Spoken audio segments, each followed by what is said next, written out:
I guess we're starting without music, Raheel. What's going on? We got fog. I need fog. I need music. I need to get everybody's energy up. There it is.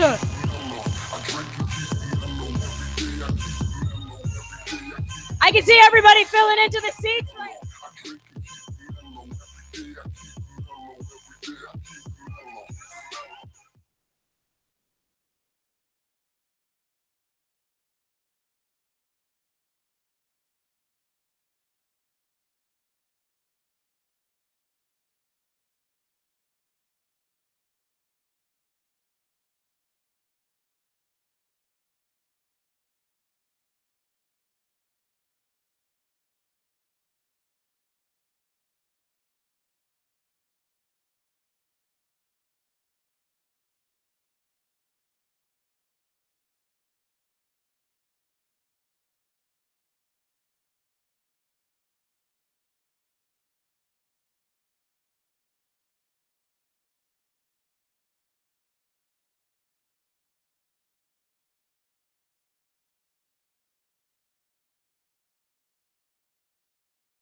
Khakis make white people feel safe.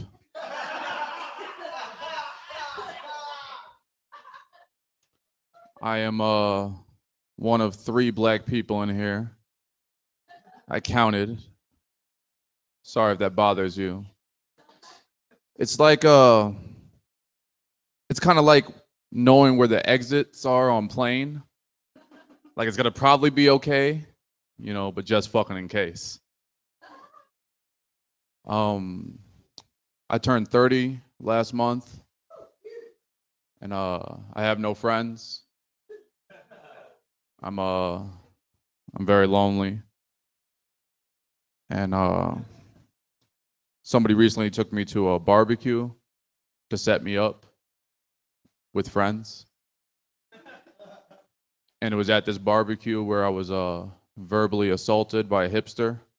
Has this happened to anybody?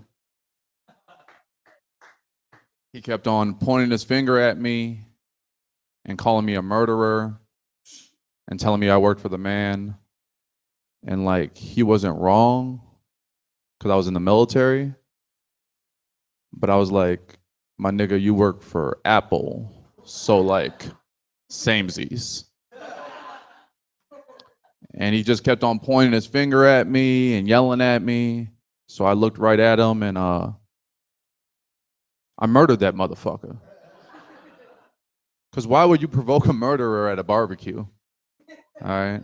I'm there to eat ribs and listen to Future. I don't care about your political views.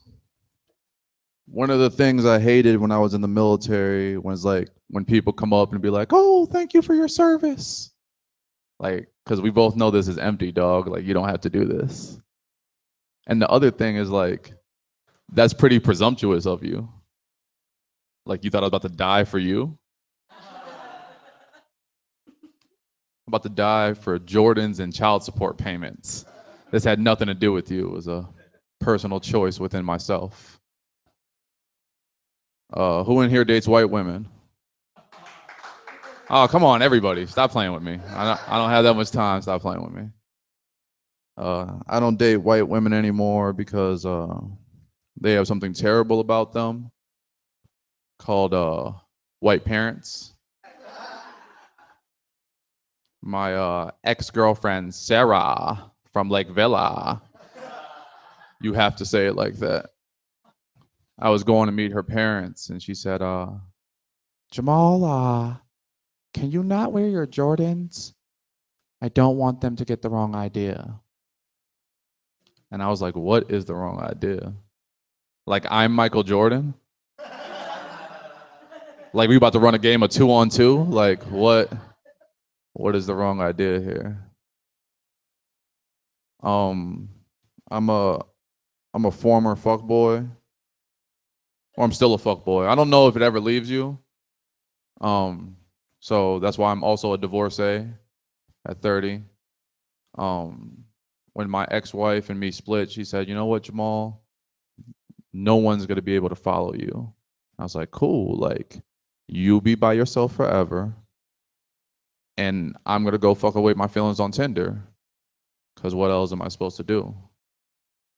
And a couple months later, one of my friends, he called me. He said, Jamal, Kayla's moved on. She's with some 6'5" Puerto Rican guy, and he's very handsome. And I was like, wow, 6'5" Puerto Rican. Like, who the fuck is making 6'5" Puerto Ricans? I went to her Facebook page, and he was grossly underselling this motherfucker. This gentleman was beautiful. All right. He looked like a Puerto Rican avatar. So I called ICE. I don't know if that's the kind of Mexican Trump's looking for, but we're gonna find out. I knew he had a bigger dick than mine because like she was smiling with all her teeth. I was like, I'd never seen her smile like that ever before. I'm a black dude. you haven't noticed. And one of the things, like, it's not that bad, but one of the things I don't like is, like, you can't say that you're scared, and you especially can't say you're scared of, like, other black dudes. But I found myself in, like, such a predicament the other day on the red line. This dude had all the warning signs, but I ignored them because Black Lives Matter and all that shit. See, like, black dudes, we have something to, like, show each other that it's safe, you know? It can't be duplicated. It's a head nod. It lets you know I'm not gonna rob you, you're not gonna rob me, everything's cool. I sent over the head nod, no head nod back. But I got on the train anyway. He was wearing a FUBU 05 jersey. He had on Fat Farm shoes with no laces. And this next thing was truly terrifying. He had on a do-rag, but it wasn't tied. All right, I see the white people in here aren't alarmed. Let me explain to you what a do-rag is, what an untied do-rag means. All right, a do-rag is a piece of cloth that we put on our head to make it more flat and acceptable by you guys.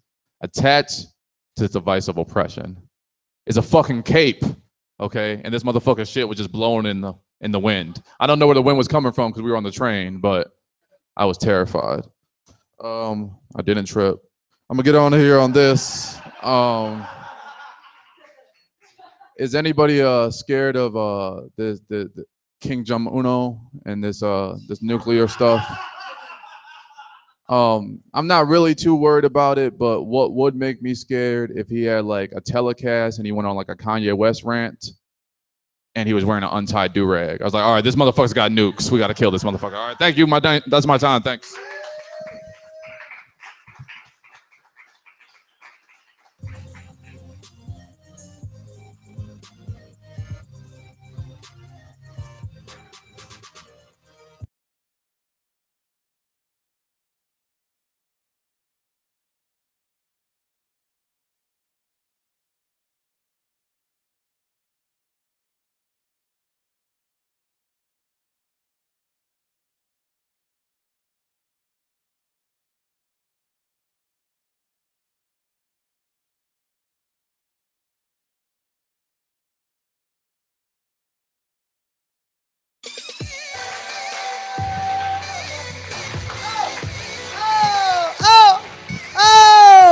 DJ, cut that shit. Oh, fuck, man. What's up, 7 Bar? Make some noise. That was good. That was better than I thought it was going to be. Well done. I loved when the smoke was here. It was like we were at a vaping competition. That was great. Cool. Hello. Thank you all for coming who's here. You guys are very good looking. I would kiss all of you with consent. That's great. Good for you. I've been told that I look like the product of a frat boy and a leprechaun's one-night stand,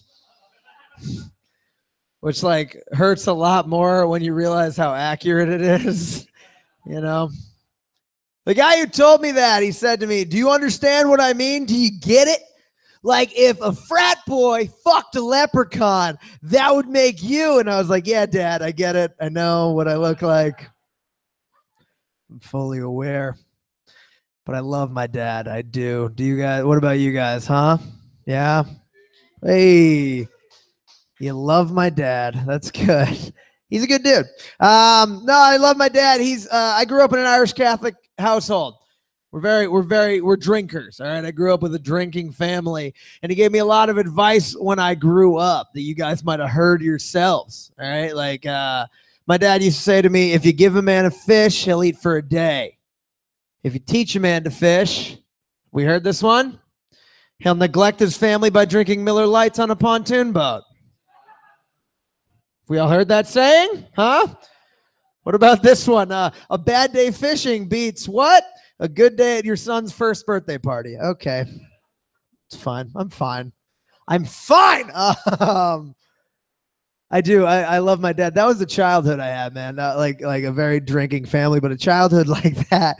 That'll lead to like drinking yourself and drugs, and then drinking and drugs lead to shady bars, and then shady bars introduce you to the type of women who have Disney Pixar quotes tattooed on their flesh. And then those women are the key to a treasure chest that is filled with sexual fetishes that no one at Disney Pixar has ever thought of in their entire career, you know? Like I was with this young lady once who she liked getting choked during sex. That's what she told me, which I find weird. And I know it's weird to find that weird because fetishes are weird. That's what make them fetishes. But if anything, I think that's a double standard of a fetish, choking. Because think about it. If a woman is talking about her sexual preference and she goes, yeah, I like to get choked. Like some guys find that sexy. But it's such a double standard because if a guy is talking about his sexual preference and then he goes, yeah, I like to choke women. That guy's a murderer, guys. That's all he is. He's nothing else. He's just a murderer. Oh, geez. You guys know what I think the problem with society is today? Yeah, I'm going to jump that far immediately. You know, I think the problem is, I think it's that none of us are entertained anymore by like one thing. You know what I mean? Like, by a round of applause, how many of you have ever been watching something on Netflix while simultaneously scrolling through Instagram? Yeah, we've done it. We've all done it. Because we're bored. We want, like, when's the last time you took a shit without seeing who retweeted you? That's all I'm saying. All I'm saying is you guys, you're going to see a lot of awesome comics tonight. And like me, I'm up here. I'm very funny and good looking and modest. And like, I'm going to give you a good time, but maybe if I was doing more than one thing, you know, like maybe if I was doing two things at once, maybe you guys would have a little more fun, you know, a little more fun. Here's a little bit of statistical humor for you guys. 100% of people who know how to juggle have fathers who refuse to play catch with them. Yeah. Had to play catch with somebody. Okay. Hey, guys, doesn't Cialis sound like the name of a Spanish sitcom? It'd be about this small-town girl named Alice who always gets her way. Hola, Jorge. ¿Puedo una enchilada, por favor? Sí, Alice. Okay. Guys, I dated this girl back in high school. Her name was Shay. I took her out to dinner one night, and I said to her, Shay, there's no other girl in the world like you. And she said, actually, Tommy, I have an identical twin sister. And I said, oh, touche. All right.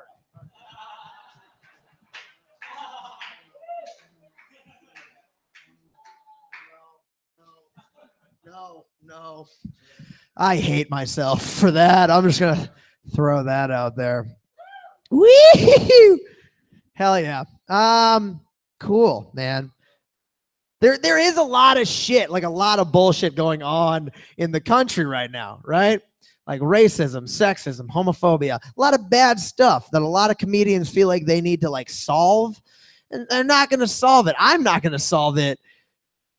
Because I'm dumb, guys. I'm a dumb person. But like, I feel like we go to comedy shows to escape the outside world, if only for an hour. So I don't want to talk about all that bullshit. I want to talk about the classic 1989 Bruce Willis film, Die Hard. Do you guys want to talk about Die Hard with me? Huh? Yeah. Do we like Die Hard? Make some noise for Die Hard. Yeah, man. Let me explain to you guys why I fucking hate Die Hard. Okay? Stay with me for a little while. Now, for those of you who haven't seen it, spoiler alert, you had 28 years to see it. I don't feel that bad, okay? Die Hard is about this New York police officer, John McClane. He goes over to L.A. at Christmas time, Nakatomi Plaza. He's trying to save his marriage, right? When all of a sudden, boom, major terrorist attack. So what does John McClane do? He goes directly into cop mode, starts climbing through vents and shit. That's when the LAPD shows up and goes, who the fuck are you, dude? And he goes, I'm John McClane. NYPD, New York, New York. I'm a cop. Y'all can sit out for this major terrorist attack. I got it covered. Merry Christmas. Then he kills 11 people. That's Die Hard in a nutshell. Now me, little bit of a side note about me, I'm a local barista here in Chicago. Recently, I went over to LA myself, and I was standing in line at a Starbucks when all of a sudden, boom, minor lunch rush. So what do? I go into barista mode, hop over the counter, start pulling espresso shots and shit, right? That's when the shift manager, Dave, waddles out. Dave goes, who the fuck are you, dude? And I go, I'm Tommy Carter. Emerald City Coffee, Chicago, Illinois. I'm a barista. Y'all can sit out for this minor lunch rush. I got it covered. Merry Christmas. And then Dave said, dude, it's July. And then I killed 11 people. And I went to jail. And John McClane got 4 more fucking movies. And that's why I don't like Die Hard, okay? And that's why. Now, I have a friend, I have this friend who loves drinking. Like, he really loves drinking. And there's one problem with him when he drinks is that, like, tell me if you guys have any friends who have this problem. When they drink, they have the best fucking intentions. They just don't know how to relay that, right? Like, their drunk brain is like, I'm going to translate this to something different, you know? Like this friend, the best example was 2 weeks after my mom passed away. Me and him were shithouse drunk together. And he later told me that what he was trying to say was, hey, I'm so sorry your mother passed. I'm always here to talk to you. Very simple. However, what his drunk brain translated it to that night was, hey, your mom's dead. Your mom's dead. Your mom's dead. I'm still alive. I was like, are you bragging about outliving my mother? Is that what's happening right now? And he walked away after that because he realized he wasn't getting anywhere. And I knew it was a mistake, but I wanted to get back at him, you know? Like I wanted to like rub some tragic event in his face. And then I remembered, guys, he had just broken up with his girlfriend of 4 years. Oh, opportunity knocks. Am I right? And they were so fucking cute. Oh my God. They met in high school.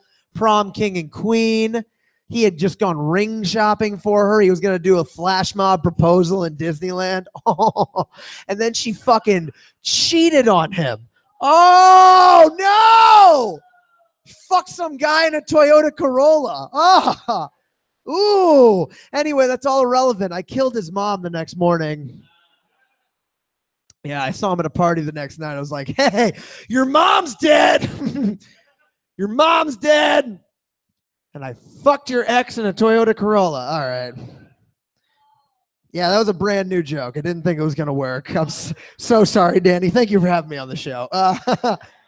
Having fun. Having fun. You guys, you know what I like about 7 Bar and Restaurant? It's to the point, right? It's on the 7th floor, and it's a bar and restaurant. Boom. No fucking lies. There are so many lies today, like in like companies. And there has to be. I get it that there has to be lies, but I don't like that there's lies. You know, like Kay Jewelers, they sell a lot of jewelry, right? Why? Because every kiss begins with K. Right? Fuck off. No, not true. It's a lie, okay? I don't know about you guys, but for me personally, every kiss begins with crippling anxiety, all right? And then it's directly followed by the thought, please don't burp in her mouth. Oh, don't burp in her mouth. You ate a can of Starkist tuna for breakfast. You're gross. Don't burp in her mouth. Oh, no. Oh, God. I look like I sell drugs to kids. It's very inconvenient for the line of work that I'm in, which is selling drugs to kids. Business isn't booming. I'm going to leave you guys with this thought. It's just a thought I had today on the train when I watched two people make out vigorously for about 6 stops. Isn't it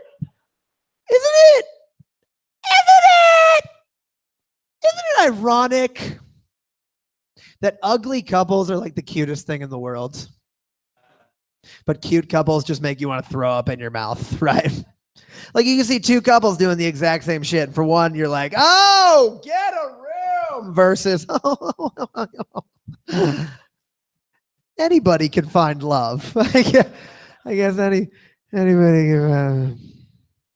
I'm never going to find love. Give it up for Maya May.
Give it up for Maya. Cool. Yeah.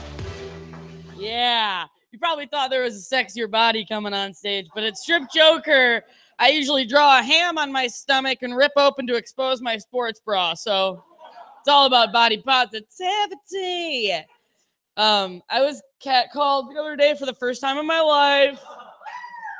I was outside a bar with a couple pals and my girlfriend, and this man wearing a fanny pack and like a weird, he probably was pushing 63, approximately 63 years old.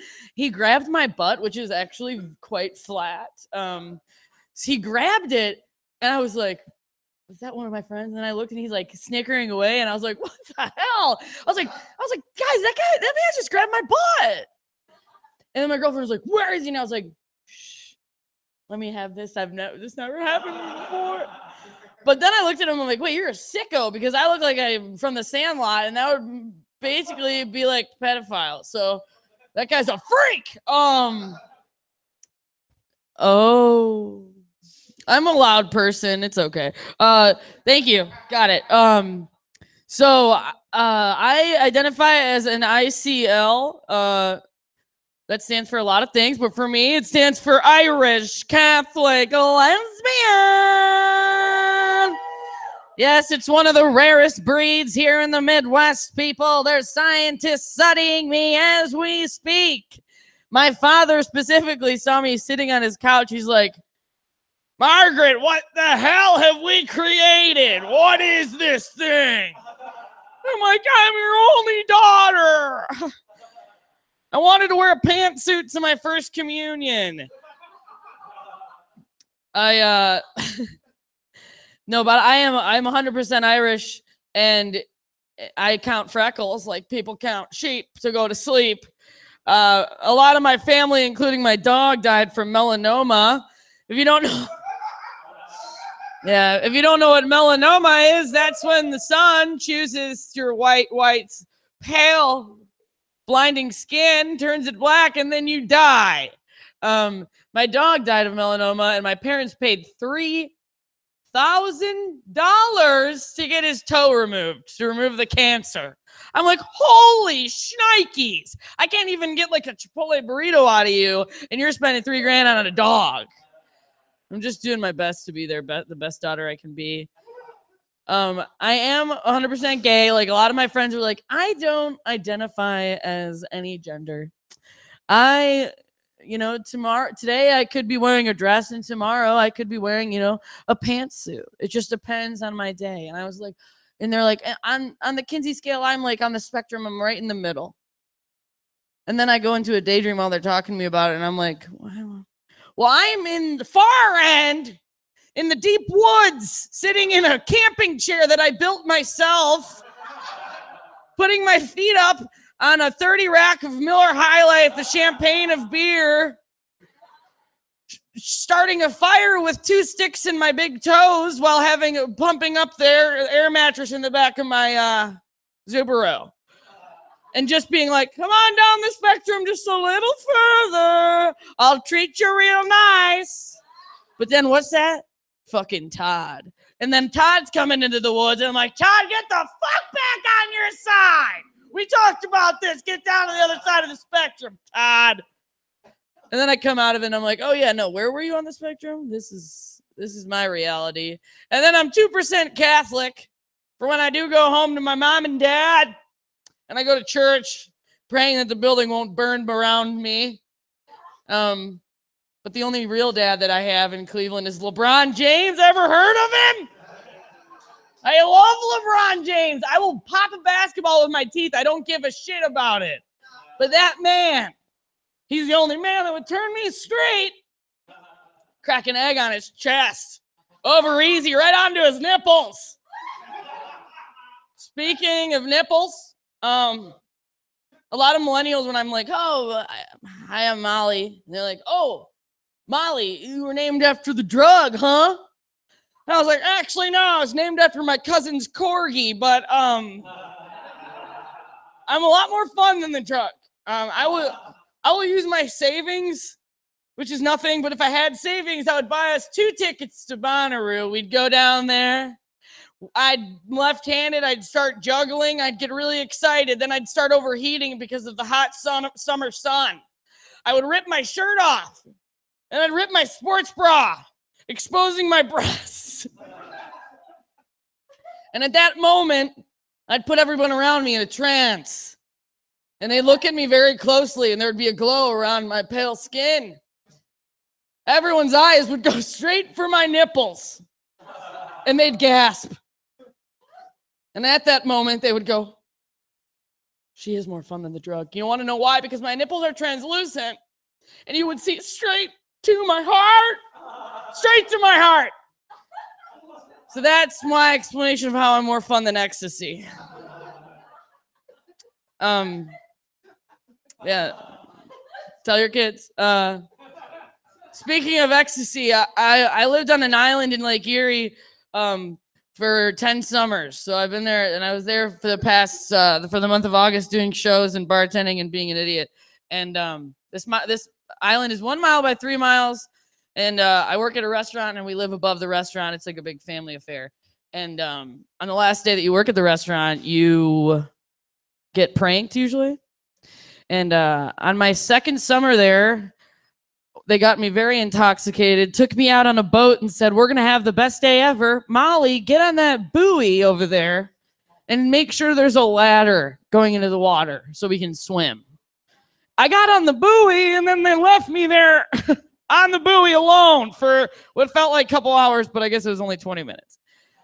So after my 10th summer, I'm looking around. I'm like, they're not going to prank me because I will destroy them if they do. So I'm like, okay, the coast is clear. I'm leaving on the boat in an hour. Let's get wasted before I leave because it's the last day. Why not, right? Get a little loose. Well, I say my goodbyes, and I say goodbye to the head chef, Shannon, and I give her a big squeezer, and I'm like, oh, thanks. I got away without getting pranked this year. Like, that's a miracle. And she shakes my hand, and she goes, Molly. You didn't think you were going to get away with it. You didn't think you were going to escape this world without getting pranked. And I was like, oh, actually, that's certainly exactly what I thought. Hasn't happened yet. And my mom's picking me up on the other side in like an hour. She goes, well, I put a little Molly into your last drink. And I was like, oh, I'm sorry. You put what in my what? She's like, yeah, it was just a little dose, a little bit of ecstasy. And I was like, oh, a little bit? Well, a little bit's a lot of it because I don't do drugs anymore. And I'm about to go to the mainland and see my dad, who has been sober for 20 years. And I'm going to be on ecstasy. And I'm hammered. So I tried to gather myself without having a full-on panic attack. And I got on the boat and forgot all of my things, all of my luggage, which I later figured out, and they shipped it to Chicago, and it was fine. I was wearing my favorite t-shirt and pants, and that's all I really need. And I'm on the ferry with cars and everything, and I'm trying to keep cool, and it hasn't hit me yet. And they're like, Molly, you're out on the last boat. There's a huge storm coming, and we're going to have to stop the boats for the night. And I was like, oh, there's a storm going on out in the lake? Well, there's a storm going on inside of my body right now. This is the last you're going to see of me because my mom is going to cut me open and kill me. So I get off the boat and I see my mom and she's like, Molly, Dolly, come here. And I'm like, oh no, it's raining. And I hug her and I kiss her probably for too long. And I get in the car and she's like, I'm so happy you're home. Looks like you're a little sauced up. I'm like, oh, I'm sauced up. A little too excited over there. And then it starts raining and every drop that hits the windows, I'm like, oh. I'm blinking real hard, and then I start overheating, and I turn the air on, and my mom says, I'm a freeze, baby, don't touch my air conditioner. I was like, I won't. So then I put down the windshield, and the rain's pouring in on my face, and I have my head out the window, and I'm alive, baby. And then she's like, well, your dad and your Uncle Tom's waiting inside the cottage. And I was like, oh, no. So I get inside, and I slap myself, and I'm like, get a hold of yourself, Carney. And then I get inside and I see my dad and I just start weeping like a baby. I'm just crying. And I'm like, I miss you guys. And I started rubbing my dad's bald head. And then I completely lost control. I know this is a habit from when I started tonight, but I ripped my shirt off in front of my parents. And I was like, I'm so fucking hot in here. I'm dying. What's going on? And I'm rolling on the ground and I'm flailing around saying, I'm never working in a restaurant again. And then last thing I remember is my mom shooing me off to bed. And she gave me a big sack of Big League Chew, which was probably the dumbest idea as a mother she's ever could have had. But she's an addict, so I took a big chunk of gum and put it in my mouth. And then I watched Jimmy Fallon on silent and I was falling asleep. And I woke up with gum attached to my neck. And the TV was playing the news, and I didn't have a shirt on. And I go, something has gone terribly wrong. What have I done this time? And I go, oh no, I remember now. And I looked for my phone, I couldn't find it. I walked downstairs, and my mom's cooking a waffle. And I go up to her, and I'm like, we won't discuss anything of last night again, ever again. She goes, oh, I've already forgotten it, but your Uncle Tom, you exposed your belly to him and he's scarred for life. And I was like, well, that is fair. And then I go, where's my phone? She goes, oh, where's your phone? Oh, well, you chucked it across the cottage in a fit of rage last night, saying you don't need the media anymore.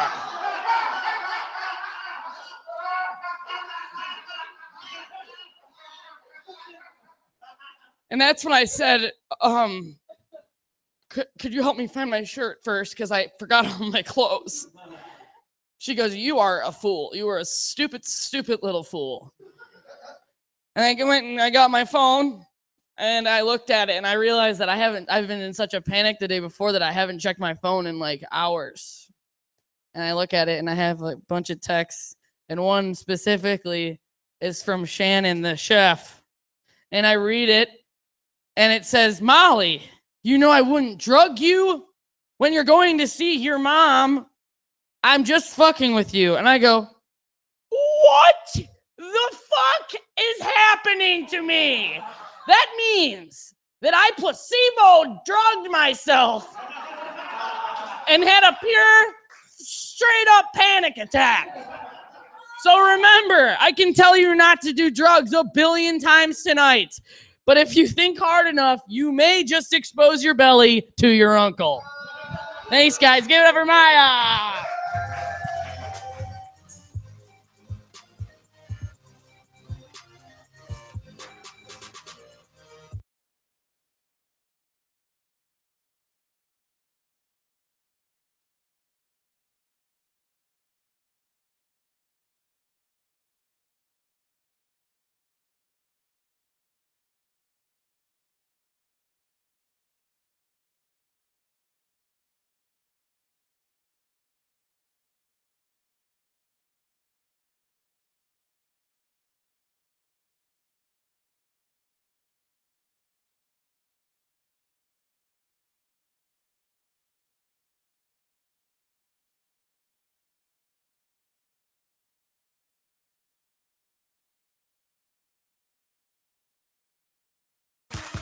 Forgive me for my wrongs, I have just begun. Ain't no mercy, ain't no mercy. Is the answer. Give it up for Maya and everyone you've seen. And thank you guys for coming out to the benefit for skin cancer awareness. Apparently, like three in a row. Three comics in a row who get turned on by the word benign. Like it's amazing to me. I don't know. Having a good Friday. I'm drinking. I hope you guys are drinking. Overall, though, this year I've been trying to cut down on my drinking. Main motivation for that is just that I've trying to like lose a little bit of weight. Like my goal this year is to lose enough weight so that I actually get upset when women reject me.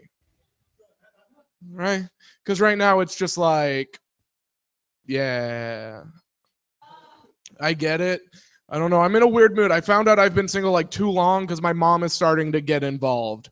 She called me up the other day trying to like set me up. She was like, "It's my friend's daughter. Do you want to meet her?" And I was like, I don't know. And she was like, "Oh, she saw your picture. She wants to meet you." I was like, "Oh, then no." Like, like what a loser. Like I can't, because I know I'm not like that fat now. Shut up. But I used to be super fat when I was a kid, so I still carry around like all those confidence issues. Like I can't watch a porn if the woman's too attractive, right? It's just like she'd never go for me, you know? I don't know. Porn's fine. It's just if it's too enthusiastic, it doesn't relate to me. You know what I'm saying? Like I need my own category, and that category would just be called begrudgingly. You know, like the ultimate title for me would be something like, "Oh yeah, that was the third date." You know, like I don't know. I give myself a tough time, and I'm trying to get better though. Like I'm trying to get in shape. Like I got this Fitbit to try to get in shape, but I don't think that's gonna work because, like I said, I still haven't quit drinking. You know, like how am I supposed to do 10,000 steps when I can't even get through 12? Thank you. Yes. That was a very well-written joke. You're correct. No, no, I don't know. I say that I wear this thing as like motivation to work out, but I really just wear it to let the ladies know that I am willing to move back to the suburbs. I drive an SUV. Can I be any more clear? I don't know. I feel like my SUV is like a solid metaphor. Like it's a solid representation of my value on the dating market. Like, for example, when it's like starting to get cold out, you're like, he could probably get me out of a parking spot, you know? Like when you're ready to have kids, you're like, I could get me one of those. But like as soon as it starts to get warm out, you're just like, I want something I can take the top off of. Does it have to? I don't know. I give myself too much shit for being big. Because like I said, I know I'm not that fat. But the problem is I'm also not fat. Like I'm in the middle. It's just a weird place to be. Like, for example, when I walk down the aisle of an airplane, like nobody gives me that, like, don't sit next to me look. But if anybody ever doesn't finish their food at a meal, they do give me Like, you'll do it, you know? Like, if I'm hanging out with a group of girls and I call myself fat, they're like, no, stop it. But if I'm hanging out with a girl and I ask her out, she's like, no, stop it. You know? Like, that's, I don't know. Oh, I do this for me. I'm just in a weird place. I don't know. I'm from I live here now. I'm originally though from like a small town in like rural Illinois. But I've been told I don't have to say that. I just kind of look like that. I've been described as plainsy before, so that's where I lie on the spectrum. My family, we're all pretty like rural people. Like, we're not white trash, but we are white trash carriers. You know, like, we have that recessive gene. For example, I've never had a crush on a cousin, but like, I've definitely eaten a whole stick of butter. You know what I'm saying? Like, that's. I lived in Des Moines, Iowa for like 6 months, and that was the first place I ever lived where people were like shocked when I told them I was from out of town. They're like, no, we went to high school together, right? Like, what? Like, no, you played on the football team. You were like a defensive lineman. You were best friends with like this really hot chick, but it was like painfully obvious nothing was gonna happen between you two. But like, because you were so fixated on her, you ignored many girls on your own level, and like, to this day, you still blame her for your problems as opposed to your own lack of self-awareness. I was like, what? No, man. I was an offensive lineman. Like, what are you talking about? I played football in high school, but only for like 2 years. I had to quit. I just wasn't like cut out for it. I just don't have like the mental, like, I'm not angry enough for football. Like, I'm angry, but not for football. Like, my coach would try to motivate me. He'd be like, no, you hate that guy. He called you a pussy. I'd just be like, him too? Like, you call me that every day, asshole. like don't. He tried to make me hate him because he was gonna be my next bully. But like, I'd been bullied all my life. Like, I know how to deal with a bully, right? You take that anger and you push it down until it just becomes a hot coal that you eventually drown in college with Natty Light. Like, that's how you deal with a bully. I know how to deal with. Don't. You want to make me hate him? Don't tell me he's going to be my next bully. Tell me he has confidence, like, and a crush on Hannah. Like, that's how I shouldn't use her name. I have a show coming up in my hometown. I'm like, I need to think of a fake name because they all know I was in love with her. I don't know. It was weird. My mom called me it was about a week and a half ago, and this is true. And it was weird because she told me that a girl I knew, we were friends, I've known her since I was like 5, recently got arrested for having sex with one of her underage students. Yeah. Like, you ever hit that moment in life where you realize you've jerked off to a pedophile? Like, I always kind of had a thing for her growing up. I didn't know what was holding me back was our proximity in age. Like, I don't know. I'm messed up. I don't know. I just get in weird moods. Like, I think about old relationships and it puts me in weird moods. Like, I think about this one old relationship where like things were kind of going downhill. But like, God bless her, she tried to spice things up. She tried to spice things up by telling me that she wanted to have sex outside of the relationship. No, that's just a joke. I'm just kidding. Yeah. No, she didn't tell me. Just kind of happened. Her words. I don't know. It's fine. I'm not sad. I mean, I'm sad, but like in a fun way. I drink. That's, I don't know. I go home recently. My parents do treat me well when I go home. Like, it's fun. Like, they treat me like a stud, you know, like they treat me like a real stud. They tell me if I don't start reproducing, they're going to have to put me down. It's a real solid horse joke. You're welcome. No, I don't know. My parents, we get along. We disagree on a few things. The big thing being religion. And I'm not like anti-religious. I'm just like agnostic. So all being agnostic for me means is that I think about religion the same way I think about sex. Because the only thing that I know for sure is that I know absolutely nothing. You know, it's like, what are the rules? How much love is involved? Like, should I be standing or kneeling right now? Like, an hour seems way too long. Like, I should just be able to get in there and like eat that little thing. So that it counts or whatever, and then let me watch football. I don't know. I think because I'm not good at it. Spoiler alert. I'm not good at sex because this happened in my last relationship as well. I like finished early. You don't have to clap, but it happens. Here's the thing, though. I think about guys finishing early the same way I think about burping.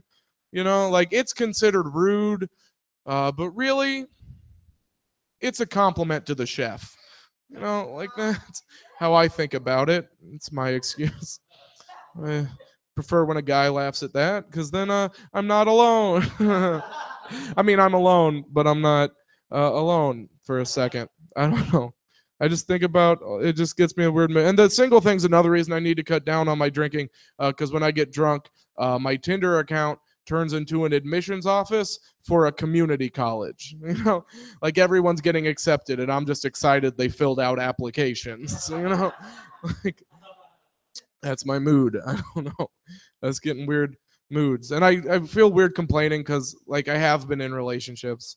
And I know that when I do get into those relationships, like a lot of women out there lose their backup guy, right? Like no one loses a starter, but I mess up a few depth charts. You know what I'm saying? And I'd like to think I'm going to be some up and coming like prospect of a boyfriend. But I'm the boyfriend of the future in the same way Dippin' Dots are the ice cream of the future. You know, like I'll always be around, but I'll never be taken seriously. I don't know. I feel like I play the victim too much. I'm not like perfect myself. In this last relationship as well, I got in trouble because we made that list, you know, like the list of like 5 people if you had the chance to hook up with. I got in trouble because I didn't know what that list was. Like I didn't know we were supposed to put celebrities. Just kind of put people we knew, and she got mad. I understand. She was like, I based mine off that episode of Friends. Like, what did you even base yours off of? She's like, probability. Like, I'm really into math. I don't know. I'm a nerd. I was a nerd. Weird thing about nerd culture, they always want to make you prove that you're a nerd. So I wrote this joke to prove it. What do you call Mario Lopez hooked up to a car battery? DC Slater. So, yeah, I don't like me either. It's a big thing. I don't know. Just in a weird mood. I get in weird moods. The biggest reason I'm in a weird mood right now is because my first ex-girlfriend got married recently, and against all advice, I actually went to that wedding. I know. My friends were real negative about that too. My friends did not want me to go to that wedding. Like they just kept saying things to me like, "You weren't invited." But what are you gonna do? All right, I've been Derek Graff. You guys have been cool. Keep it going for Maya. What else?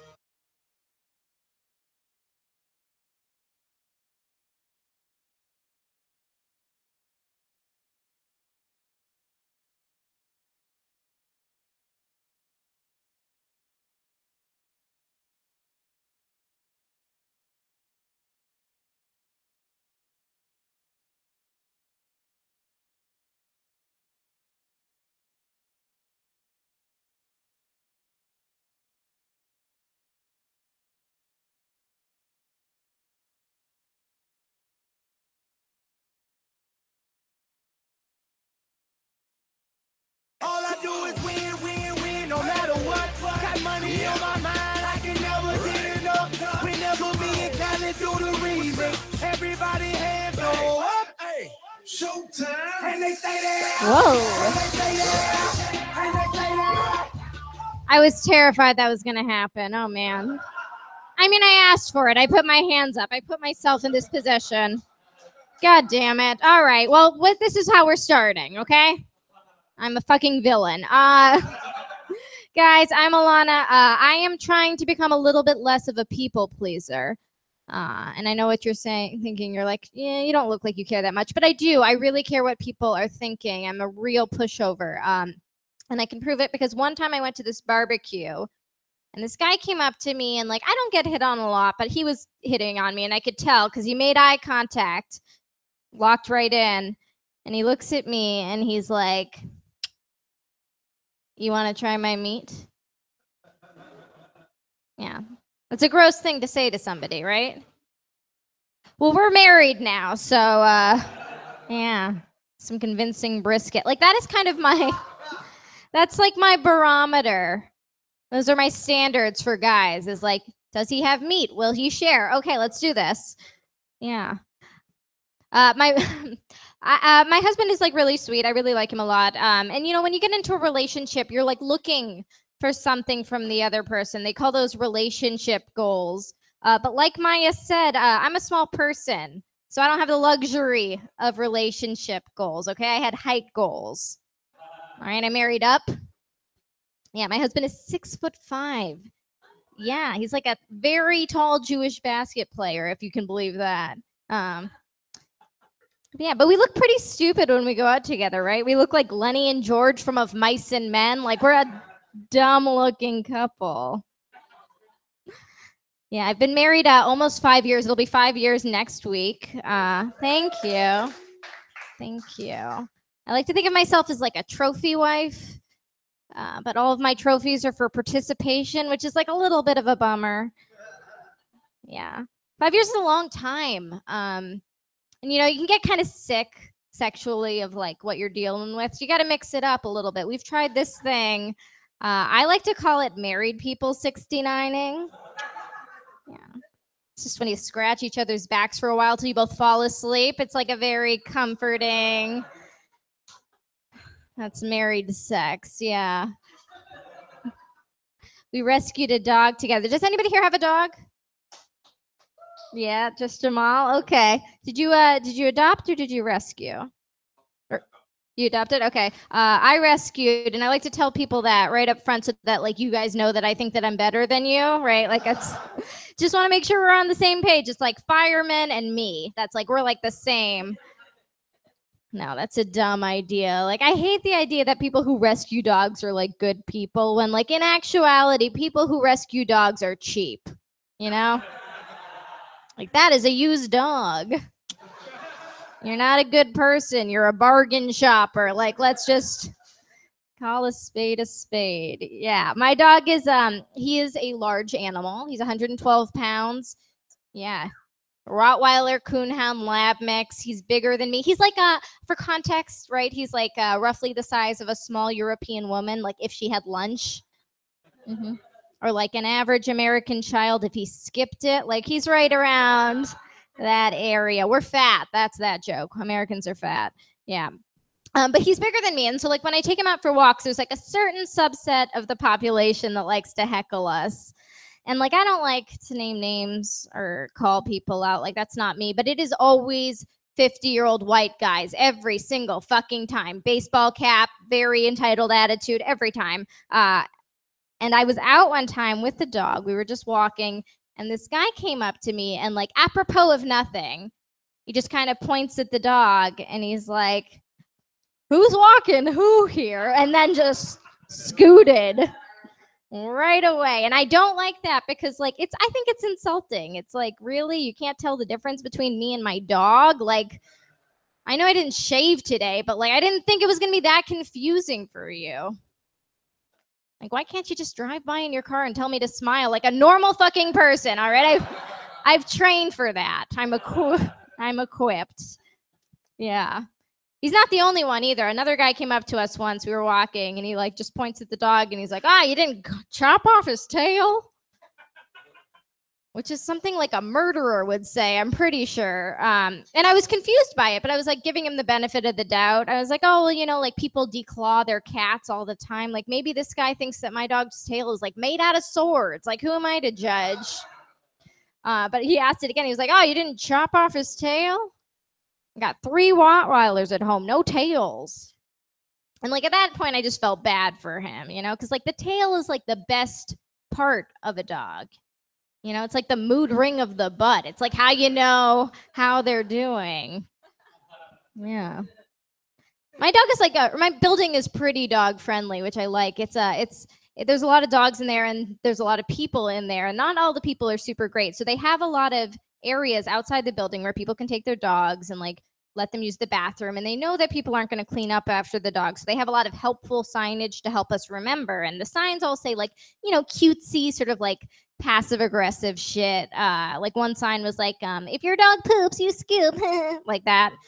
And there was another one that was like, oopsie, you forgot your poopsie. Like very cute, helpful things. I went down one day and there was a new sign on the door. And this sign said, pick up your dog shit or eat it, bitches. And I was not prepared for that. Took me aback. Yeah, my dog really likes to be pet, which I think is like pretty on brand for a dog. That's what I've been told. Like pretty normal. But he does this thing where like if you're petting him, he is fine. He's very happy. The problem arises when you stop petting him. That's when he starts getting upset and he starts going like this. Yeah, and I don't like that because to me that feels like the dog equivalent of like this motion. Like, no. Like, I'm not going to take that from a human. I'm not going to take it from a dog. I'm better than that. Like, not by much, but like a little bit. Yeah, I don't like that motion. I feel like it's so disrespectful to women. Like, to me, when a guy does that, what that says is like, oh, I think you're so bad at directions that I don't think you can find my way to, like, your way to my dick. But I'm like, I'm going to make it, you know, like, I'm okay. I don't need your help. Yeah.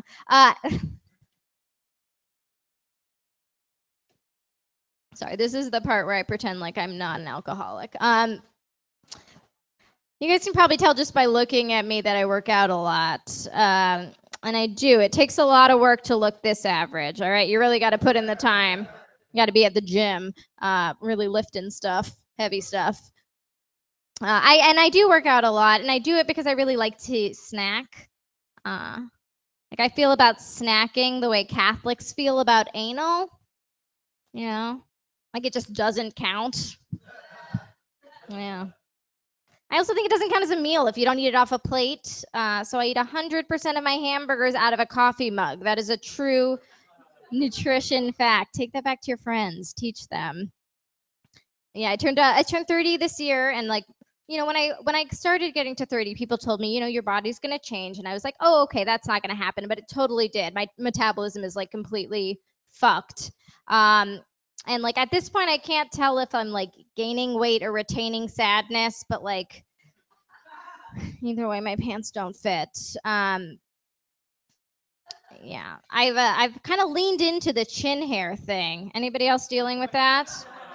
Yeah, that's rough. I just like stopped plucking it because like my thought is that if I can grow an impressive enough beard, like jobs will just like have to pay me more. Like I'm pretty sure that's how we're gonna solve the wage gap. Is just all of the women grow the hair, real big beards.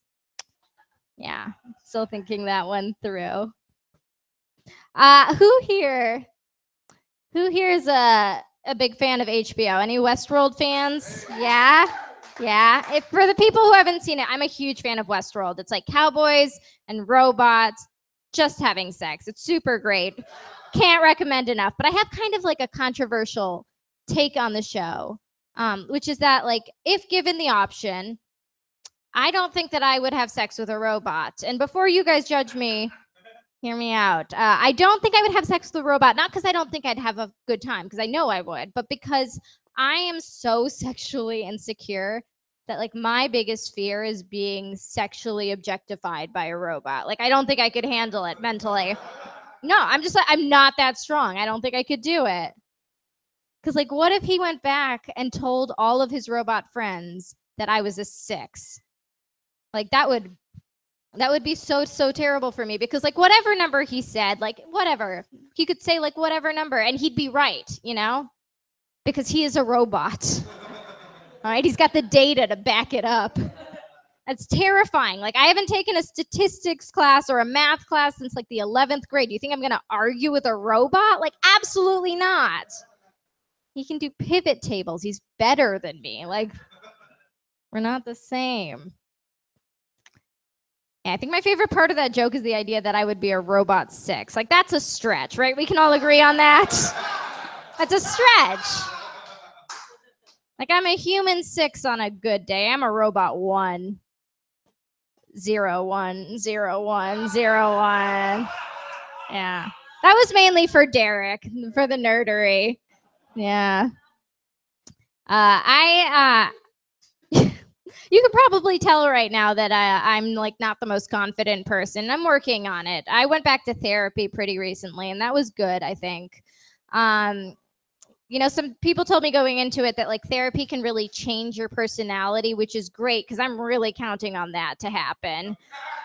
Yeah, I would like really love to go in there like a very self-loathing Jewish woman and walk out any of the guys from Entourage. Like, I do not care. I take Turtle, like fuck Turtle, but like whatever. Yeah, I've been thinking about like what it means to be really confident, and I've decided that for me, and it, you know, it means something different for everybody, but for me, peak confidence is that guy who like walks onto the train and like blasts his music. Like, to me, that's like the most impressive thing in the entire world, because like that guy every time just like walks onto a train, like casually assesses the situation and decides without like asking anybody, without checking in, just somehow knows that every single person on this train car desperately wants to listen to Mystical. And he's not wrong. Like, he's absolutely right. But like, how does he know? That's so impressive to me. I couldn't do that. Like, even on my most confident days, like the days where I shower, like I could never do that. And not just because of the confidence thing, but just because my music is like a straight up bummer. Like, it is a very sad scene on my phone. Like, imagine you get onto a train, right? You're on your morning commute. You get on the train and all you see is like a small woman standing in the corner with a boombox blasting Brick by Ben Folds 5. Like, that's a sad situation. Yeah, or like Tears in Heaven by Eric Clapton. Like, whew. Yeah, and it wasn't until I started telling this joke that I realized that like, oh, all of my favorite songs are about children dying. So like maybe it's a good thing I went back to therapy. And also that joke was for like 2 of you in the audience, but if you got it, like, let's hang out afterwards. Yeah. I'm from Connecticut, and I went back to visit my parents pretty recently, and my parents are so cute, you guys. And in high school, they used to do this thing that I really got a kick out of, where they would let me hang out in my room with boys with the doors closed. Yeah. That's how I found out that I was not cute in high school. Yeah, they do not let you do that if you're pretty. Like, just like blanket statement, won't let you. And it makes sense, right? Like, I thought I had very cool parents who trusted me, but it turns out I had very smart parents who trusted that the guys had good vision insurance. Yeah, and it worked too. I never got pregnant. Yeah, I did Netflix and chill in high school because I heard if you did it wrong, you got Netflix and children. That's scary. Yeah, no good. Yeah. My parents was both like adorable, but my dad is like especially cute. He's just like this very small Jewish man. And like my favorite story of my dad is at my wedding, he gave the wedding toast, and to give you like some context for like what his bag is, he's like, his favorite thing in the entire world is to like hang out in our basement and play Hava Nagila on his accordion. Like, he is not a confident public speaker, but he like gave it a go, right? He got up there at my wedding in front of all of these people and gave this 10-minute long, I can't even call it a toast. It was more like a TED Talk. Like, it was rough. And like at some point during it, I think he was like self-aware enough to realize that he had lost the entire audience. But like he tried to save it, and like what he did was like maybe my favorite thing ever. He like takes the mic, kind of like casually scans the room, is like, okay, this isn't going well. Takes the mic, puts it back in the stand, goes, "Thank you, I do better at funerals," and then just like, woo, walked away. Which I think is like, yeah, that was my reaction too. Just like, oh. Like, but that's like the dad version of a mic drop, right? Just like put it back where it came from, walk off stage, don't make eye contact, give somebody $5. Okay, bye. Yeah. My dad is like completely different from my mom. They could not be more opposite. My mom is like very flighty, very whimsical. She's Canadian, you know, it's like her, it's her thing. And because she's Canadian, I have dual citizenship, which is great. I really love it. And I've especially loved it in the last couple years. You know, it's like a real good thing to hold over people's heads is like, oh, your country's dying. Fuck you. I'm going to go up here. And like, that's like our thing, right? Like every time the US gets into trouble, people like to threaten to move to Canada. And I think that's kind of funny because like to me, that's like our country's version of like running upstairs and slamming the door. Yeah. Like, you can't make me like Hillary Clinton. You're not my real dad. I hate this country. And then just like slam. And the whole thing's just so funny to me because like there's absolutely no reason that Canada should like want us there, you know? Like we've done nothing for that country ever. Like maybe, no, actually, no, we did. We did one thing. The nicest thing we ever did for Canada was like to take Justin Bieber off their hands, right? But like even then we tried to send him back. Nobody remembers. We tried to re-gift Justin Bieber to Canada. Yeah. Nobody remembers that? The whole like, okay, we'll go back there. It's like pop history. It's important. So I've started to worry recently that I might be addicted to my phone. Anybody else here? Yeah. A little scary. And I know I might be addicted to mine because that is what I used to call my drug dealer. So I'm like a little bit dependent on it. Yeah. I like smoking weed. Anybody else? Yeah. I like smoking weed, but more than that, I like having sex while I'm high. Because like when you're high and you're having sex, you're just like very present in your body. Like very connected to your partner. Nobody gets mad if you need to take a break for snacks. That's important, right? Like nothing crazy, right? Just like a sandwich. Maybe half a sleeve of cookies, handful of grapes. Okay. One of those like big sheet cakes from the Jewel. It says like "Happy Birthday, Gary" on it, and you eat the whole thing, and then you feel bad because you realize Gary never got a birthday cake. Yeah. But then like right back to blowjobs. No, I'm just kidding, you guys. I'm married. I don't give blowjobs anymore. Yeah, I create blow experiences. That's what I do. Thank you. Yeah, I like you're like, what? Yeah, I don't know either. It's like blowjobs on ice. Who gives a shit? It's fun. I like smoking weed. I'm not very good at drinking alcohol though. I blacked out for the first time in my entire life this year. It was a real big moment for me. And that night was the night that I realized that I am not fun. Because what happened was I blacked out, and the next day I came to, and like that's always kind of exciting, right? Like the idea of like tracking back your shenanigans, figuring out what you did. It's like a mystery. It's like an Agatha Christie novel. So I was asking my friends, like, what did I do? And one of my friends was like, well, you went home, you took off your pants, you walked around the apartment, and then you retweeted a bunch of articles about the water crisis in Flint, Michigan. Yeah. So, like, invite me to your parties. I'm great. Yeah. Do you guys want to hear something, like, kind of gross? Yeah? Okay. I feel like we've gotten to know each other pretty well. I feel like I've, like, established a certain amount of goodwill. So I'm going to go ahead and, like, ruin that really quickly with this story. So I have a clicky jaw. I have TMJ, and that is something that you can only fix with a night guard, right? It's like this retainer. My dentist told me to get one. It's very expensive. It's not covered by insurance, and I lost mine in 1 week, 7 days. So that's not great, but I found it, and I found it in like the worst possible place you could find something like that. I found my night guard in the same container as my Diva Cup. And if you didn't just make a disgusted, horrified sound, it's because you don't know what a Diva Cup is. It is a vagina chalice, okay? Yes, it's what hippies use to catch their menstrual flow. It's a gross story. I'm a gross person, but there is a silver uterine lining to this story. And that is, for the first time in my entire life, I know what it's like to go down on myself. Mhm. It's very sterile, okay? It's plasticky and gross. Yeah.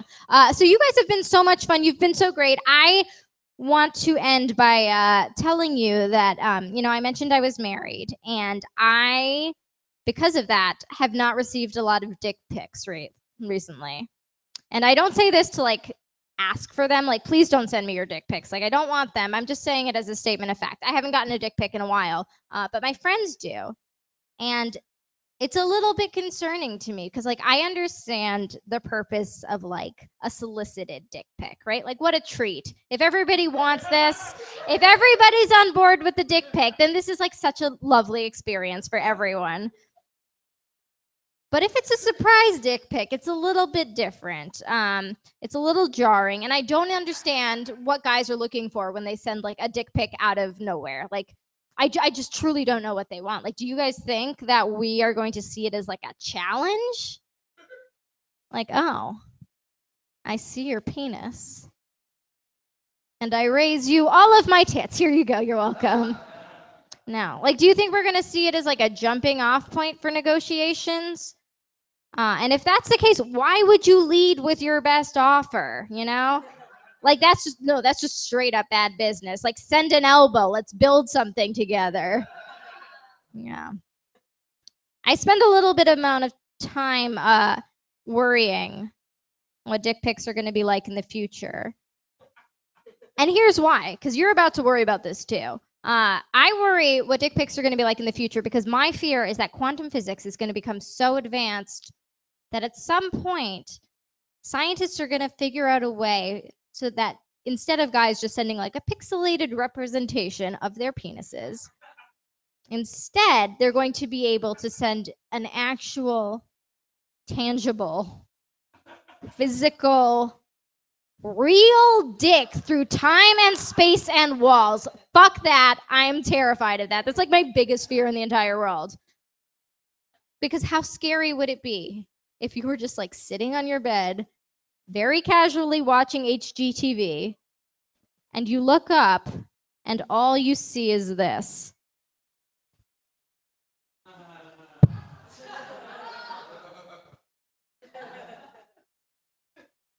And it just looks at you. And it's like, you up?